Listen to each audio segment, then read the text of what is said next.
Welcome to another episode of V4 Veganism. I am here with Ciara Rehdd. She is the organizer of the New York chapter of Anonymous for the Voiceless. Thank you, Ciara, so much for joining us. Thank you. So before we get into Anonymous, we're here in the Bronx, and you're born and raised in the Bronx? Yes, born and raised in the Bronx and Yonkers. I grew up in Yonkers a lot too. Lived in Florida for a little bit, but I always come right back to, kind of where I feel like I belong, So being from the Bronx, a lot of people have this idea that like veganism is kind of for like privileged people. How did you find your way to veganism? How did you learn about it? Absolutely, that's true. It is considered like the white thing or the rich thing, or like, you need money to be a vegan, which is, as we both know, is completely not true.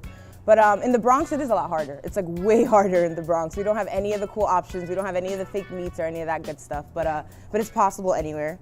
I got into veganism. I'm Puerto Rican, so I grew up eating pernil and, rice and beans with a side of like anything, like any dead animal, So I'm like smiling at you as you're saying like dead animal. I'm like, yeah, dead animals, great. Yum. But no, so yeah, I just grew up eating that stuff. But I did make the connection one day at a barbecue or like a picnic or like a family thing. A pernil is roasted pig, so it's you literally seen it on the little, I don't know, whatever the pole is, like spinning in the middle of our barbecue. And I was about like 10 years old, and that just didn't sit right. Like, that just felt like really funny. And I asked about it, and I just like what the fuck? Like this is an animal up there. And everybody just kept telling me how this is what animals are for, Grew up around Catholic people, this is what animals were put here for. So I always knew that wasn't right.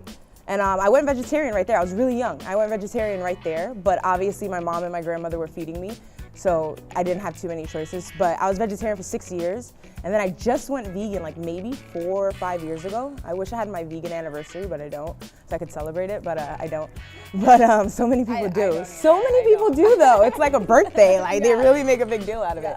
But I don't have my vegan anniversary. But I would say it's about 4 or 5 years. I went vegan, and what I did was, me and an ex-boyfriend, we like binged watch Earthlings like twice. We're like boohoo crying on the floor, we're pausing it, we're rewinding, and we just like tortured ourselves until like we really just like this is what the fuck we're gonna do. And and that's what we did.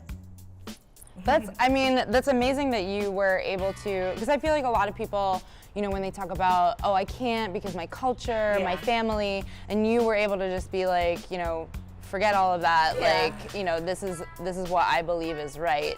Yeah, at the end of the day, it's like, no matter, it's not nice to say, but they're all excuses, you know what I mean? Like, we can live off of potatoes and ketchup. It's been scientifically proven, So if you're eating like meat, it's because you want to.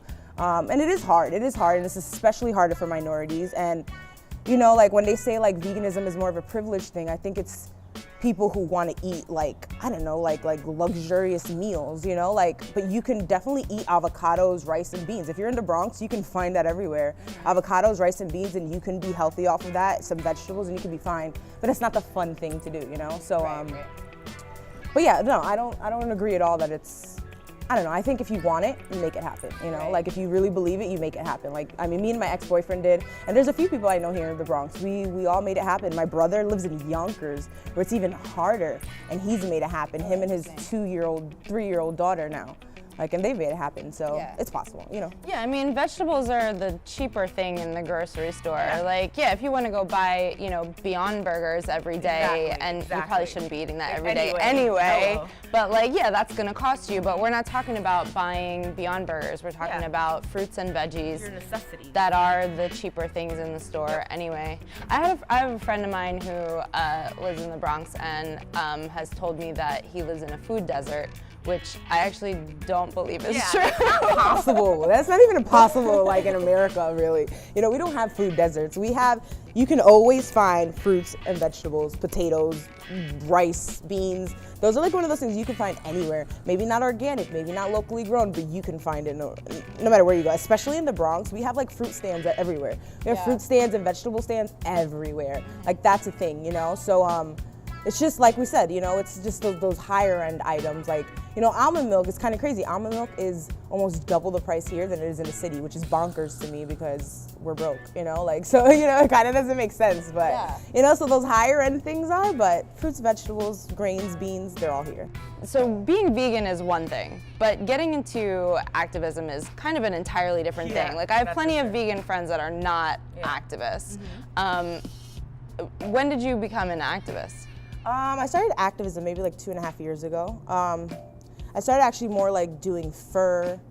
In Florida, I had started doing the whole SeaWorld campaign. Like, I didn't start the campaign, but I was like, you know, doing the thing with them. So I did stuff like that, but I got specifically into Anonymous and about a year ago, or a year and a half ago, almost 2 years ago, and then just a lot like heavy fur activism, because in New York it's like no joke. Everyone here, you know, this is like the fashion capital or whatever. So everybody's wearing fur and, you know, all these animal skins that, you know, it's not fashion, it's skin. So so that's when I like really dived into it and got like real crazy about it. So how did you find out? Because Anonymous was started by 2 people in Australia. So Paul and Nasal are the founders of Anonymous in Australia. They ended up like quitting their jobs and just like diving head into this, and then they started little chapters everywhere. Like you said, it started in Australia, and it started in April 2016. I was watching them for a while on Instagram, and I thought it was like super cool. And what really kind of attracted me to it was you're wearing masks and you're not in everyone's face. See, I have no problem getting in someone's face about them wearing fur, or like, you know, you're supporting an industry that's torturing animals. So I kind of have no problem getting in people's face, but I completely understand people who aren't so upfront about it. You know, everybody doesn't want to do that. Everybody doesn't want to be screaming on the sidewalk. You know, it's just not for everyone. Some people are better, like if they're hiding behind a mask and holding a device, they are contributing so much to the movement without, I don't know, like kind of sacrificing themselves or getting out of their comfort zone.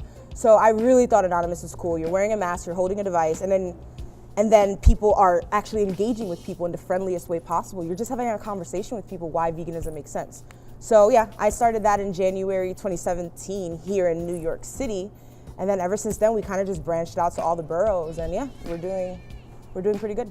You're actually doing a fundraiser on Tuesday with Honey Bronx. Yeah. Yeah, she's really cool. She actually does it all the time. When people, I wish you guys could see this image right here, drag queen just fanning the shit out of herself. That's on the 4th side of the cube, it's just random. She's actually a vegan drag queen, and she does it regularly. So she'll host shows, she'll choose 2, I don't know, I guess like foundations to sponsor, and then her money, like I think like 50% of the proceeds get split up to those 2 like vegan foundations. So she does it for sanctuaries, everything. She's really cool. Okay, yeah. So what are you, like, where are you trying to take Anonymous? Like, what are some of the things that you would need money for in terms of growing Anonymous in New York? So right now we have, so we started with 4 flat screen TVs. We have 1 left because they just shatter so easily. Oh, no. So that's like where the immediate money is going right now. So we're trying to fix them, because ideally we'd rather not have to get rid of like all this plastic and electrical equipment. We'd rather fix them. So it starts with that. So the devices are expensive. We have like a generator, that's expensive. Then we have the masks, and we want to really start doing I don't know if you guys seen the VR footage. I think that's what it's called, like those little goggles you put on and like you're like in a 3D world. Yeah. So we'd like to do that. I think people would really think that's cool, and you're like, it's like you're in the environment, you're in a slaughterhouse. So that would be really cool and really like move people. We'd like to do that, and then we just want to be able to do this more often. Right now we're only doing it 2 to 3 times a month. So, and that's not much for New York City. Yeah. We'd like to do it far more often, and we have 3 organizers. So it takes us like 2 hours to get to our location. It takes us like an hour to unpack and get everything set up.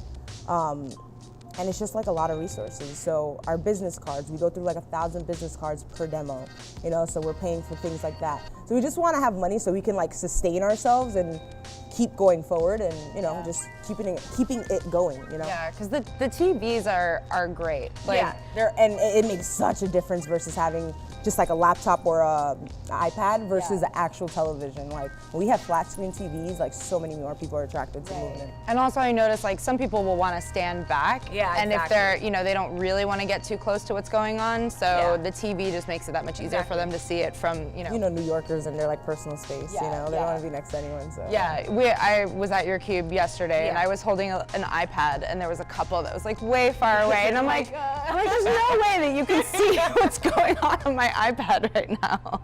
They're like wincing. Yeah, no, I get it. No, but yeah, the TVs have been amazing. We got those about 7 months ago and it changed the whole game. So when we like, little by little, like each one broke, you know, and we only have one left. So when like we broke down to one TV, it sucks. It sucks going back to devices, you know, it's different. It's different, but yeah. So there's definitely like a very specific format to the cube. Like I notice, you know, with you and then also with Mish, who's the organizer at Staten Island, like it's very, you know, you guys try to make the cube like really perfect, and I guess that's more of like aesthetics. It's an anonymous thing, yeah. Yeah. I think like animal rights activists especially, and just vegans in general, just aren't taken that seriously. So because of that, it's not fair, like nothing is, but I think because of that, we have to carry ourselves a little bit better. We have to, you know, represent in a cleaner manner, more professional. So when we're doing things like this, when we're raising awareness for animals, you know, this society still thinks animals are nothing, you know, they're not deemed important. Like you tell people like animals and humans and they act like you're crazy. So because we're doing that, I think we have to be aesthetically clean. We have to be, you know, I like everyone to be, I'm really a stickler for it. I like everyone to be in all black. I like everyone to be shoulder to shoulder, really clean, you know, like robots. We want this to look good. We want people to really be attracted to this. And really like respect what we're doing, because what we're doing is respectable, you know, we're the voice of the voiceless and we want to do it right. We don't want to half-ass it. We don't want to look messy, you know, so yeah. So it's really important, and Paul and Nassau really enforce that as well, you know, that we are aesthetically pleasing and we're professional, and that's what attracted me to Anonymous, you know. So many other organizations are just a little messy, and yeah, vegans tend to be hippies, but that's taking away from the movement, you know. We're focusing on the animals, and this is like the conversation we're having, and these people need to respect us on that same, you know, I don't know, level, so to speak, yeah. So. Yeah, I realize now, as you're saying that I came with a shirt that had, you know, stuff on it, and now I'm thinking like, oh, I should have just been in a black shirt. No, but I remember yours wasn't bad. What did it say? It was like pits. It said, do you even pit? Yeah, but that's not bad. That's not bad. The reason we don't like too much, like somebody had meat is murder, or you know, you have like, I don't know, like when you have too many things on your shirt that are clearly like vegan or, I don't know, anti-carnist, so to speak. Like if people are walking up to the queue, people are coming up because they're attracted to it. Like, what's going on over there? These people in masks, there's like TVs, like, oh, I wonder what that is. Then they start watching what's on the TV, they get lured in, and then they're like, shit, like animals are dying, they start feeling bad, and then that's when we talk to them, and that's a potential vegan right there. So if people like see like meat is murder, or just something like anti, I don't know, like to carnist, you know, carnist is sensitive. So if we see something, if they see something like that, you know, they're gonna see it from distance. They're gonna see, oh, her shirt says PETA, like that's PETA, I'm walking away. Like people love to hate PETA, you know, like, or if they see like meat is murder or whatever, they're gonna walk away because they already know what the deal is. I think kind of half of Anonymous is like the mystery of it, like what's going on over there. And then before it's too late, we've already made you vegan, so. I think a lot of people, like, that's the thing now, you know, being woke is like the thing all of a sudden. And I think, I hate the word so much. Like, I refuse. Like, don't tell me I'm woke. But yeah, you know, like being woke is like the thing now. Like you said, like the anti-government, like all that stuff, you know. But I think it's to a certain extent until it gets you out of your comfort zone, you know. And I think that's a lot with like younger people that you kind of expect to, I don't know, like be a little more open to veganism, because everything about veganism makes sense. If you're against the government, like if you're against, I don't know, just oppression, if you're against, you know, like the environment being like fucked, like all that stuff. Like, am I allowed to curse? Yep. I'm like, I kind of did it a couple times. But you know, if you're against all of those things, like veganism is where you would be, because along with veganism, your just mind opens up, you know? Like, I didn't really start to see the government for what it is until like I went vegan, you know? Like you make so many connections when you go vegan. So I think just the fact that it gets you out of your comfort zone, that it gets you out of the convenience, you know? You have to work a little bit harder, but there's a reason it's like that, you know? Like because veganism is the right thing to do, that's why it's so much harder, you know? Like nothing right comes easy anymore if you haven't noticed, you know? So I don't think ever. Ever, yeah, you know, like all the right things, they're just not easy. Like I always say, like, you know, organic food is more and it should be cheaper, you know? Like it should be cheaper for me not to want pesticides, like, you know, like all these things should be cheaper, but it's not, you know? It's just the world we live in, and I think we've learned that what's right is not easy, but you know, I think our generation is kind of a little bit better about that. Like we've accepted that, and we're fighters. But you know, of course, you see those people kind of just following the movement. I like to call them sheep, that are just like, you know, they'd rather just stay asleep. You know, they'd rather look cool and stay asleep. Yeah. So, but like, it's easy to fight when you have half the country behind you and most of the world behind you. Like most people agree at this point that all humans are equal. Yeah. And if you don't agree, you're the crazy person. Yeah. You know, but right now, it took us a long time to get there. So, but right now, you know, we're the crazy people because we believe that animals are equal as well, or non-humans. We are all animals. So, you know, I look at people that are like, yeah, all humans are equal, that leave the animals out of the conversation.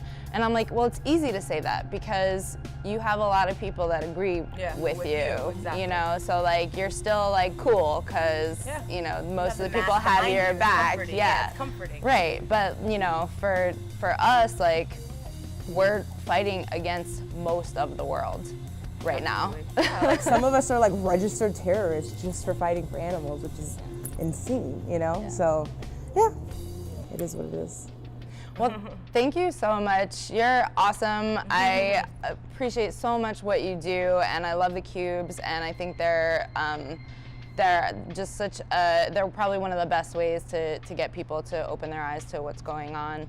So I appreciate that you put in the effort and the time, and I know it's a lot, and I don't know if I could do it myself. Yeah, it's exhausting, but it's worth it. But you know, just tell us where, if people want to get involved with Anonymous or they just want more information, especially the New York chapter, where can we find that? So we're kind of everywhere. Anonymous for the Voiceless on Instagram is our general page, so you can see just where we are all over the world. We've done more than 3,000 demos all over the world, probably 4,000 at this point. Anonymous for the Voiceless on Instagram, Anonymous for the Voiceless on Facebook, and even YouTube, I believe. But if you want to specifically join New York City's Anonymous, it's AV on Facebook. It's AV, and then you spell out New York City, like spell out each word New York City, and then and you just join. You answer 3 questions, so we know you're not a troll, and you're in, and then you can just see like when our next events are and everything like that. And then we have like almost in every borough. So we have almost in every borough. We have in Connecticut, so there's no excuse why you can't, you know, join us. Mm-hmm. Well, thank you again. Thank you guys so much for watching. Please check out Anonymous for the Voiceless. Check out everything that they're doing. If you want to get involved, please join us, and make sure to subscribe below for all our other content, and we'll see you on the next one.